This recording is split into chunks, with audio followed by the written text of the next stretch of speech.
The Shift is brought to you by SE Healthcare.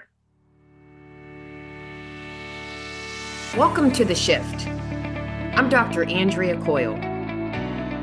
Hello there, Shifties, and welcome back to the Shift podcast. I'm so excited to be here today with not only a brilliant physician, but also a really brilliant dear friend, Dr. Rachel Brown.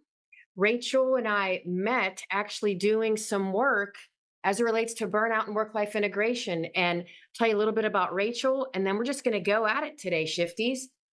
Rachel's a family physician. How many years, Rachel? 25. Yeah. Congrats. Thank you.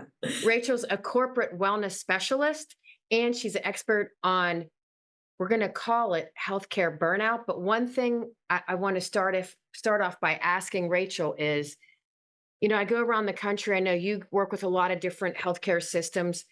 Out there in the space, I hear burnout, but people are getting burned out on burnout. So sometimes I call it the B word.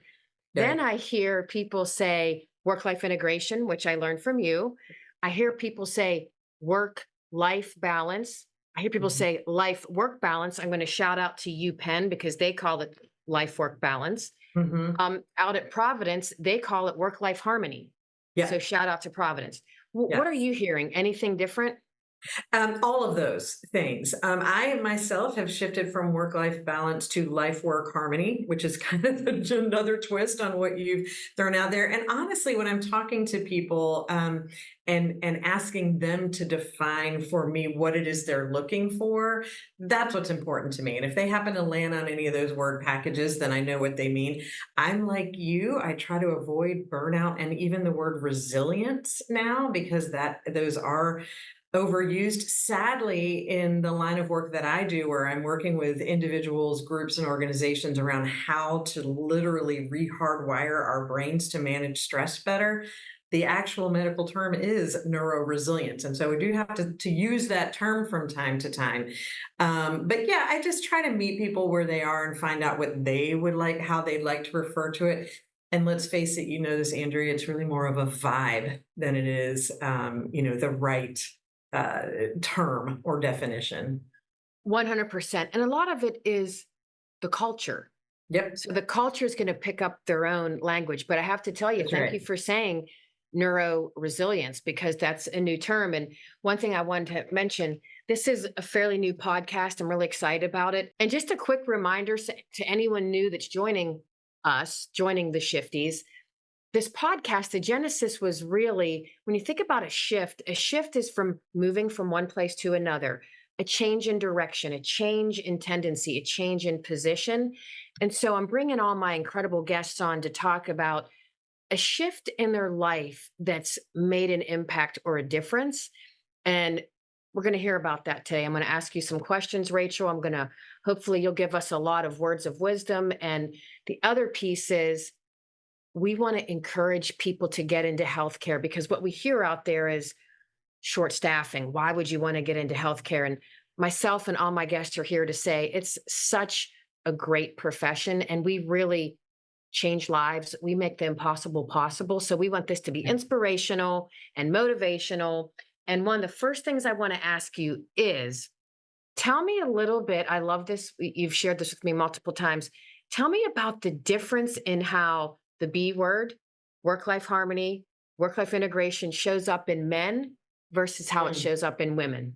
Yes, absolutely. So this was something of special interest to me as a woman in healthcare. And let's face it, in our nursing population, it's predominantly female.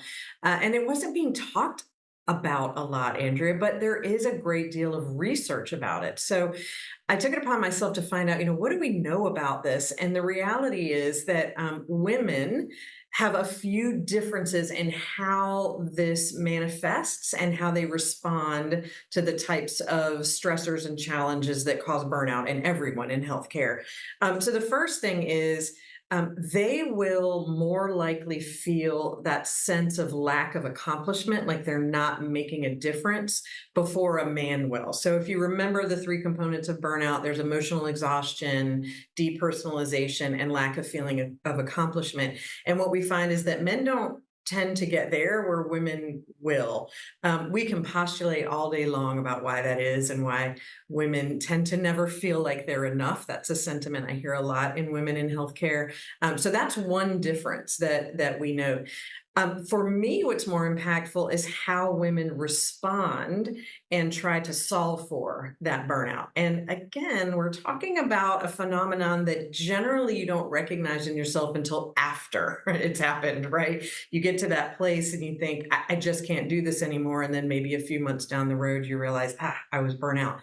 But even without recognizing it as burnout, women will tend to be go part time before men will. Women will seek different types of roles, maybe outside of direct patient care. That might be leadership, which could get them in a little bit more trouble if they're feeling overwhelmed, or it might be highly rewarding for them. They might go in a completely different direction and pursue a different passion outside of healthcare. That tends to happen before it does in men. And so what we end up seeing is a lot of women, part-time women in the healthcare field, who are juggling just as much as if they had been full-time. And maybe that's not really solving the problem overall for the system, or maybe even for that individual. That's really well said. And would you say that men, when one of the first things, do they show up as being exhausted? Right now, of course, everything we're talking about today, Andrea, and to all the shifties out there, we know is a generalization, right? You may Right. run across men and women who respond differently, but overall, the research shows that men actually respond with depersonalization first. And honestly, in healthcare, that's not uncommon for all of us to step back a little bit, because if it hurts, right? Because we can't serve our patients the way we want to, or we're feeling frustrated with policies and those kinds of things. Depersonalization is a natural human reaction to that. And so what you see is that's what men tend to do first. We start to see that cynicism first. That's one of the signs that someone might be getting burnt out and feeling depersonalized. And then, yes, they will also have that emotional exhaustion. Women and men tend to have that at the same rate, the emotional Right. exhaustion piece. Yeah.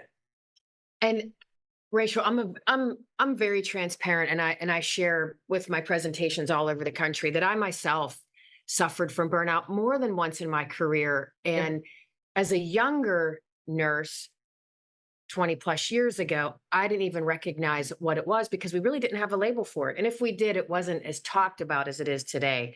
So, a couple of my big symptoms of burnout and how I reacted would be I was very cynical and critical and Yeah. exhausted and Yep. exhausted. Yep. Can you talk about a time that how that presented, how you presented, and Yeah. then what was a shift in your career? What made you make the shift? Yes. Well, like you, Andrea, I have gone through this a couple times too, and it's looked different because each time you learn things, Mhm. right? And then learn what you didn't know. And I suspect for folks listening to this, that will also be their life path. You know, at some point they will have experienced this, maybe multiple times. The first time, I was naive about what was going on, right? And it manifested very much as cynicism, just like you. I felt very critical about everything going on around me. I remember being highly, highly impatient and thinking awful things, like, in the grocery store line, the person in front of me taking a long time, and thinking something horrible, like, if I did this in my job, people would die or people would get Mhm. hurt, which is just preposterous and, really not lacking in humanity, honestly. But I thought I was wearing my mask and my cape well every day until I finally did say, I've got to go. I'm toxic. I'm miserable. I'm not being the wife I want to be. I'm not being the mother I want to be. I'm not being the doctor I want to be. And about 6 months later, I went back to my old place of work, which was a residency, just to visit my residents for graduation. And they all said, "Oh my gosh, Dr. Brown, you look wonderful. You look so happy. We're so glad you quit." And I said, "Why?" And they said, "Well, look at you. You're obviously happy." I was like, "What are you talking about?" They're like, "You were horrible before you left." I said, "No, it's not. I was wonderful. I was the best attending you had." But I realized we may think we're doing a great job of covering it up, and we're not. And it's just going to manifest, whether that means errors while we're taking care of the people we're taking care of. And that could be in our personal lives or at work, whether it means physical health issues. I had gained a lot of weight at that time too. So yeah, there was a reckoning where I realized, wow, this is not who I want to be. And here's where the shift came. About 6 months later, honestly, Andrea, for the first 6 months, I just rested. I just healed. I tried to sleep. I tried to do fun things, hang out with my children. And then 6 months into it, I got mad. I was angry. I was angry that I felt any amount of shame that I had to leave the medical field. I was angry that someone so passionate about wanting to take care of people and teaching people how to take care of people couldn't make it, that I couldn't stay, that I would have gotten sick, that I would have, destroyed my relationships, whatever that happened to be. I was just mad. What kind of system would allow that to happen? Now, that doesn't mean I don't take ownership of my part in that, but that's what led me to start really looking into what causes burnout in healthcare workers. And the rest is history. That's the lane that I've chosen, and that's what I've been working on ever since. But people laugh when they say that it was anger that drove me, but it really was. It was a sense of injustice that we've got to do a better job because good care providers, good healthcare team members should not feel like they have to leave to make sure their own well-being is okay. That's so well said. You said something that I thought about. Um, we become cynical and critical of the people that we really signed up to take care of. Did this happen to you? Did you start to feel Yeah. cynical and critical of yourself? Yes, absolutely. So all of those, right? I started to feel angry about certain patients that maybe wouldn't do what I'd asked them to do, or maybe it took up a lot of time, right? I was angry with colleagues who didn't move as quickly as I wanted them to move, or our front desk staff, why is it this way? But I think is where that shame came from, right? Was when, and especially when I left, angry with myself because I was beating myself up when the residents told me, "Oh my gosh, you were horrible." Then I had to go through that again. Like, oh my, was I? I was really bad, wasn't I? I was horrible to be around. Lots of apologies to my husband and my children and all of those things. And so, yes, very, very critical of my own behavior, which again, I own any part of that that was mine. But then as I began to learn more about burnout, realizing I wasn't set up for success, and neither is anyone else in our current healthcare system. And so, what can we do to make sure that these highly, highly, I have to say it, resilient people maintain that resilience and are able to keep doing what they love doing? Yes, I love what you said. And something else I just pulled out. Mhm. What can we do? What can we Yeah. do? And I was the same way. I was critical of myself. I was angry with Yeah. myself because I know that I wasn't showing up at my best. Yeah. And that was a hard pill to swallow. And Yes. it really is. And I think one thing that I learned is I think what's a really good nugget when we talk about the shift is Mhm. having people in your life that recognize that you're struggling and having people in your life that are able to have a very courageous conversation, not a critical criticism, Yeah. crucial conversation, a courageous conversation that comes from the heart that Yep. says, I care about you and I recognize that something's off. I recognize that Yes. you're struggling. And I think when we talk about that, I think I want to give all the shifties between you and I a couple of takeaways that can Yeah. help people as they kind of go through burnout. Because as you don't wake up and you're burned out, it happens over Yes. time. Yes. And so Yes. if we can catch it earlier, people Hmm. won't be at this point where they're Hmm. leaving this great profession of healthcare. So one nugget that I want to share with the shifties is number one, be able to have a courageous conversation Yeah. if you see a peer struggling. And if you're on the other end of receiving that from someone, receive it in a way that it's a gift, not Yes. that it's an insult, not that someone's Yes. coming at you. Receive it as Right. a gift. And that's a takeaway. So I'd love for you to Yes. share some of your takeaways. And funnily enough, that was one of them. When you asked me to have a few takeaways, sharing experiences is so important on so many levels. Um, and we're seeing it more, but let's be real, in healthcare, we're still not in that place where people automatically feel comfortable saying, I think I am miserable. I think I'm really struggling. I feel like I'm too cynical. I feel like I'm not showing up the way I need to show up. That's just that was unheard of when you and I started in this field, and it's getting better, but there's still a challenge there.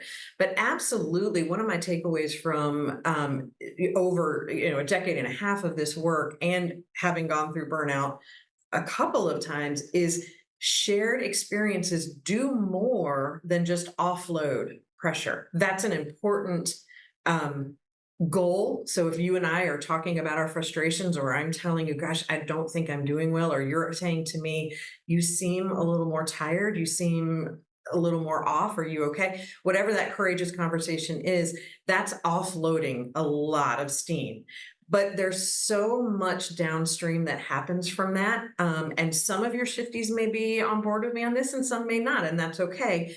But I truly believe that when you have those kinds of shared experiences, the energy shifts.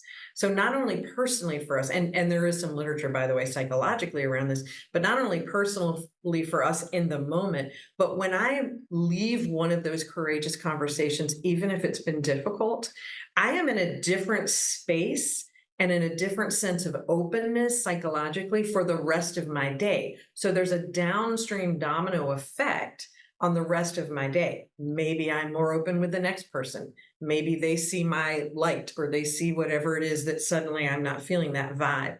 But I also believe that there's a change in the energy just in general. That is going to move the type of work that we're trying to do forward the more we share those experiences. So I agree with you 100%. That is the first place to start. It's what I tell people who either feel like something is going on, or people who feel like that something's going on with someone else. Just get the conversation started.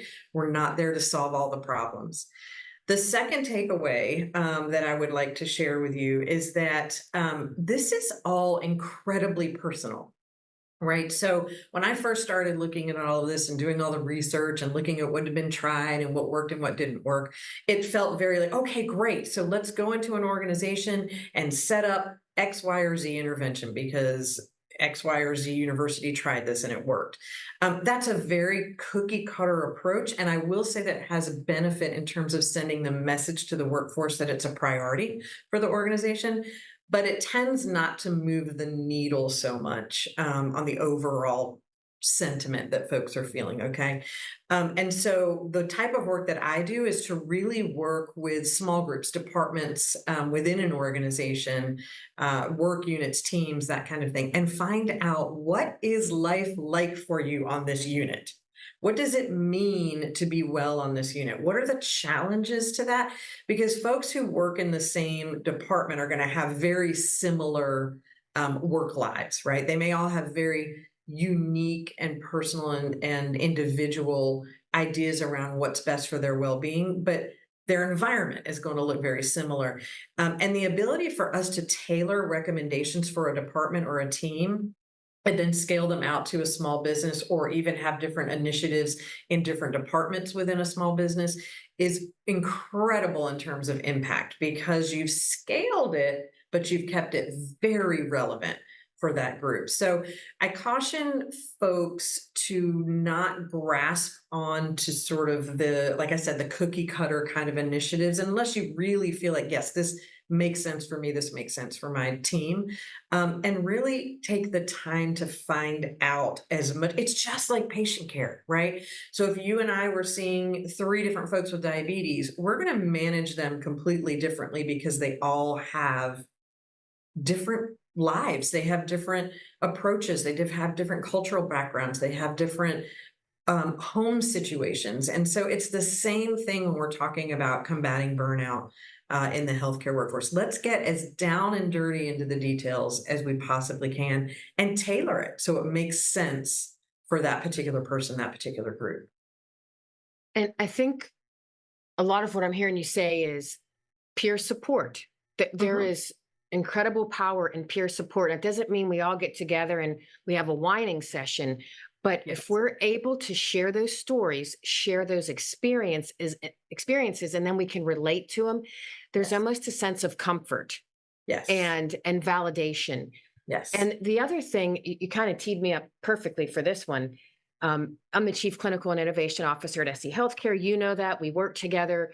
Yeah. You do a lot of work. You've contributed expert content that's incredible. I want to shout out that if anybody, any of the shifties that are on, if you have a chance and you have our platform, please watch Dr. Rachel Brown talk about work-life balance. It's incredible. Um, the other thing I want to mention is boundaries. I feel like Mhm. um, something our shifties might want to recognize. It's challenging, especially as I'm speaking for myself, a female, a mother, to really be able to say, okay, I parked my car in the garage. I'm getting out of the car and I need to leave work in this car, doesn't come out of the car and go into my house. Yeah. I need to set boundaries, and I struggle with boundaries. Yeah. I'm a Gen Xer. I don't know if Gen Xers, I'm generalizing, if we all struggle with boundaries, but I was at the Mayo Clinic. Shout out to the Mayo Clinic. And I met this incredibly sweet nurse Oh. who shared with me she's a millennial. And Mhm. she said, oh, no, no, no, I have great boundaries. And I said, you need to teach me about boundaries. Yeah. So, one thing I want the shifties to recognize, it is okay to say no with elegance and grace. It is Absolutely. okay to leave work at work and spend time with your family, your friends. And I didn't know Right. if you had anything you wanted to add to that. Yes, it's such a great topic because it really is at the crux of managing your resilience, right? You cannot, whatever it is you decide to do to maintain your resilience, to keep yourself from feeling toxic or unwell, it starts with setting boundaries because we only have so much time, we only have so much bandwidth, energy, money, all of that. One thing I will say is also in your enrichment center is a tip on the boundary ritual that Dr. Dyke Drummond did. So if everyone wants to go check that out, it is such a great, could even be a 30-second tool to help you with that exact transition that you're talking about, Andrea, from car to home, home to car, so on and so forth. The other advice that I give folks about boundaries is the not yet advice. So many of us, and I will say in the research, it does show that females that are women in healthcare have a harder time setting boundaries. And that's mostly because of social precedent after really centuries of being told we have to be yes people.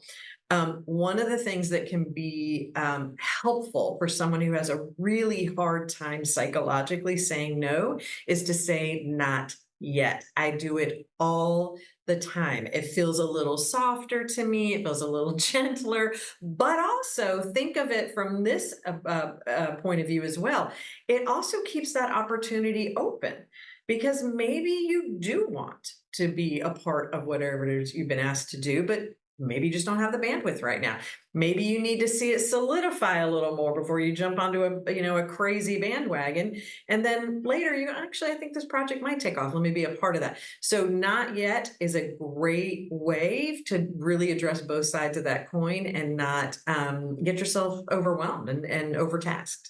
Okay, I have to. This is really funny. I'm sitting here, I'm smiling when you're saying this because you truly are a woman of your word. When I started stalking you to, to You didn't stalk me. I didn't really stalk you, but we had a really meaningful connection. It's Yeah. super healthy. But I Yes. remember asking you about developing more of your content because your Yeah. content is so incredible, Rachel. Thank you, And Andrea. you said you're welcome, and you said to me, "Not yet." And so there was about a 3-4 month time where we really didn't correspond with one another. But by saying not yet, you left the opportunity door open, window open, however you want to say it. And then we reconnected. And here we are on the podcast. Here we are collaborating in the enrichment center. We have a lot of work going on. So I love saying Mhm. not yet. So that's really powerful. Thank you. It's wonderful. And listen, as a kid, I learned, and I can say this because I'm not in the best time of my life right now. And yet I hope that I'm sharing with you and all the shifties that that's okay. You can be in a rough patch in your life and still be open to the kinds of things we're talking about, setting boundaries, collaborating, pursuing your passion, making sure that you're caring for others. You can do all of that. But I say that so that people don't think, oh, geez, she's just saying that because life is good. But we learned when we were kids that if you kind of wait, things sort of work out, right? And then somewhere in there, especially those of us in healthcare, because we tend to be type A's, and if you happen to be a mom, maybe that added another layer of, oh my gosh, I need to have everything under control, or you're taking care of elderly parents, or, have someone that needs a lot of attention in your life, that sort of thing. We got to that place where we just wanted a death grip on control of our lives. And I have to remind myself, I've been around on the planet long enough to know if I just sit still for a second, things tend to work out. And because I knew I would not be able to give you and anyone else who has, need for this content that I want to give you, I wouldn't be able to do it the way I wanted to do it and make it meaningful for you all. I said, you know what? Not yet. I'm not in that space. But guess what, Shifties? I am in the space, and I have been asked to do it, and it will be coming. So it's just a matter of knowing when you're living in your own value space, understanding life is life, and you've got to do the things that life hands you. Things just tend to kind of fall in alignment. That's honestly, Andrea, why I believe that all that we do and influence even our conversation right now, folks who watch this later on, these shared experiences, they're going to feel that shift. They're going to feel that energy shift. And if they're open to it, things fall into place. I love it. Rachel, first of all, obviously you're invited to come back anytime. We're going to keep riffing, because this is just a great conversation. Now, I have a question. Do you think the Shifties will like some merch? I want to get a shift shop, and I want to sell some merch. Like, it's hard to say all these S's without almost saying a bad word. Yeah, you gotta be careful. You have to be really careful. But I'm thinking like shift hat, like shift shirts, shift tote bags. Shifties. Absolutely. So let me tell you, to all the Shifties out there, when Andrea told me this podcast was called The Shift, I thought that is perfect, because that's what we do, right? We do shifts in healthcare. But I started thinking about hundreds of shifts that have happened in my life over my time, and how each one is really the summation of where I am now and where I will end up being. And I would proudly wear a shirt that celebrated these shifts in our life, a hat that said it, a bet you absolutely. You've got to open up the shift shop. And we do slip a couple of bad words in there from time to time. They say women who use a bad word from time to time are smarter. Oh, I like that, because I use a lot of bad. It takes a lot for me to not say things that I shouldn't say on this. Because you're that's right. Exactly. Rachel, thank you so much for everything that you do in healthcare, for what you do for the world, because you are a bright, shining star. I so appreciate and value everything. I'm looking forward to you coming back on the show. And would love to. I would love it. The Shifties would love it. And then I just want to say to the Shifties, remember, your shift makes the difference. Enjoying the shift? Help us reach more nurse leaders by rating and reviewing us on your podcast app. It takes just a minute, but makes a big impact. Search for The Shift, tap those stars, and share what you love. Your feedback shapes our future episodes and helps others discover us. Remember, rate, review, and amplify the shift today.